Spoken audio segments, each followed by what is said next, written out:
ഇന്നത്തെ ഡിജിറ്റൽ യുഗത്തിൽ സാങ്കേതികവിദ്യ ഏറ്റവും പുതിയതാകുന്നതിനൊപ്പം അതിന്റെ തെറ്റായ പ്രഭാവങ്ങൾ കൂടി വളർന്നു വരികയാണ്. ലോകത്താകമാനം ഡിജിറ്റൽ തട്ടിപ്പുകളുടെ എണ്ണം ഭീതിജനകമായി വർദ്ധിച്ചുകൊണ്ടിരിക്കുന്നു. ഇതിലൂടെ വലിയ സാമ്പത്തിക നഷ്ടമാണ് പലർക്കും ഉണ്ടാവുന്നത്. ഇമെയിലുകൾ, ടെക്സ്റ്റ് മെസ്സേജുകൾ, സോഷ്യൽ മീഡിയ പ്ലാറ്റ്ഫോമുകൾ, ഫോൺ കോളുകൾ തുടങ്ങി വിവിധ മാർഗങ്ങളിലൂടെ തട്ടിപ്പുകാർ പണം തട്ടുന്നു. ഇപ്പോഴിത് വാട്സപ്പ് കേന്ദ്രീകരിച്ചാണ് പുതിയ തട്ടിപ്പ്.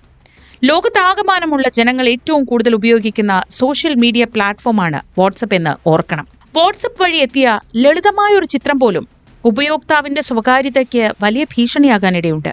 അതിനാൽ ഇതുവഴി ഉണ്ടാകുന്ന ചതിക്കുഴികളെക്കുറിച്ച് കൂടുതൽ ജാഗ്രത പാലിക്കേണ്ടിയിരിക്കുന്നു. വാട്സപ്പിൽ നമ്മൾ ചെയ്യുന്ന ചില അബദ്ധങ്ങൾ നമ്മുടെ ബാങ്ക് അക്കൗണ്ട് വിശദാംശങ്ങളും പാസ്വേഡുകളും തുടങ്ങി പ്രധാനപ്പെട്ട സ്വകാര്യ വിവരങ്ങളെല്ലാം നഷ്ടപ്പെടുന്നതിന് കാരണമായേക്കാം. മധ്യപ്രദേശിലെ ജബൽപൂർ സ്വദേശിയായ ഒരു വ്യക്തിക്ക് വാട്സപ്പിലൂടെ എത്തിയ ഒരു അജ്ഞാത നമ്പറിൽ നിന്ന് വന്ന ചിത്രം ഡൗൺലോഡ് ചെയ്തതിനെ തുടർന്ന് ഏകദേശം 2 ലക്ഷം രൂപയാണ് ബാങ്ക് അക്കൗണ്ടിൽ നിന്ന് നഷ്ടപ്പെട്ടത്. വാട്സപ്പ് ഇമേജ് സ്കാം എന്നാണ് ഇതിനെ പറയുന്നത്. ഈ വാട്സപ്പ് ഇമേജ് സ്കാം എന്താണെന്ന് നോക്കാം. ഫോട്ടോഗ്രാഫുകളിൽ മാൽവെയർ സ്ഥാപിക്കുന്നതിനായി ഹാക്കർമാർ ഉപയോഗിക്കുന്ന സാങ്കേതിക വിദ്യയായ സ്റ്റെഗനോഗ്രാഫിയാണ് ഈ തട്ടിപ്പിന്റെ കാതൽ. സ്വീകർത്താവ് ചിത്രം ഡൗൺലോഡ് ചെയ്യുമ്പോൾ ഇതിൽ ഉൾപ്പെട്ടിട്ടുള്ള വൈറസ് സജീവമാവുന്നു.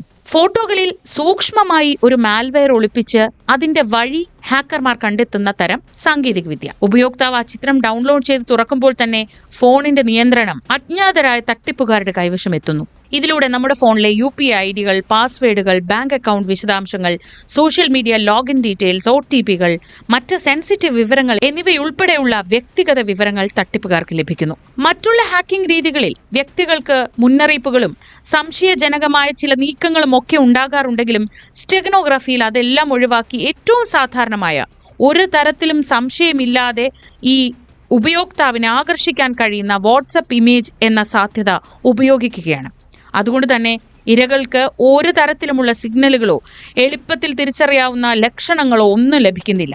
ഈ ഹാക്കിംഗ് രീതി വാട്സപ്പ് ഉപയോക്താക്കളിൽ വലിയ ആശങ്കയാണ് സൃഷ്ടിക്കുന്നത്. ഇതിൽ ഉൾപ്പെട്ട തട്ടിപ്പുകാരെ കണ്ടെത്താൻ പ്രയാസകരമാണ് എന്നതാണ് ഇതിലെ മറ്റൊരു വലിയ പ്രതിസന്ധി. വാട്സപ്പ് ഇമേജ് സ്കാം എന്ന പുതിയ തട്ടിപ്പ് ഇന്ത്യയിലും വലിയ ആശങ്ക ഉണർത്തുന്നുണ്ട്. കേരള പോലീസും ഇക്കാര്യം വളരെ ഗൗരവത്തോടെ കാണുന്നുണ്ട്.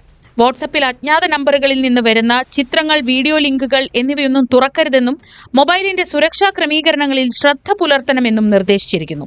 കൂടാതെ വാട്സപ്പ് ക്രമീകരണങ്ങളിൽ മീഡിയ ഓട്ടോ ഡൗൺലോഡ് ഓഫാക്കാനും ഉപയോക്താക്കളോട് നിർദ്ദേശിക്കുന്നു.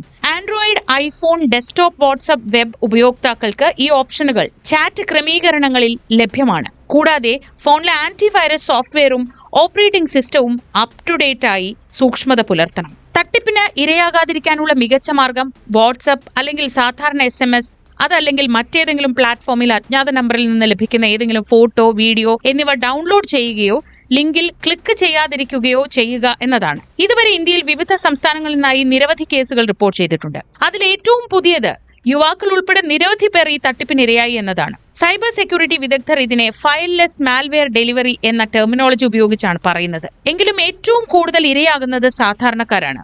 ഒരിക്കൽ ആ ചിത്രം തുറന്നാൽ മൊബൈലിലെ നിയന്ത്രണം നഷ്ടപ്പെട്ടു പോകുമെന്നതാണ് യാഥാർത്ഥ്യം.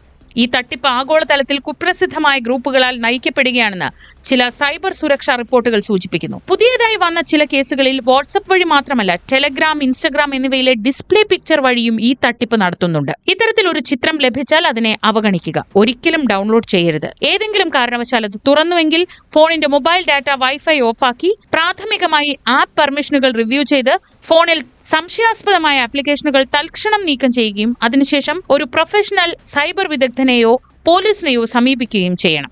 തട്ടിപ്പിനിരയായാൽ ഇന്ത്യയിലെ സൈബർ ക്രൈം ഹെൽപ്പ് ലൈൻ നമ്പറായ 1930 വിളിക്കാനും അല്ലെങ്കിൽ cybercrime.gov.in എന്ന പോർട്ടലിൽ പരാതിപ്പെടാനും അവസരമുണ്ട്.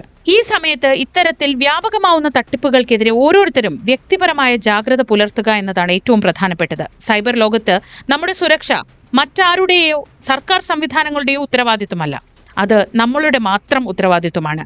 അതിനാൽ ഡിജിറ്റൽ രംഗത്ത് സുരക്ഷിതമാവാൻ ജാഗ്രതയും അറിയിപ്പുകളും ആധുനികമായുള്ള സൈബർ ബോധവൽക്കരണവും അനിവാര്യമാണ്.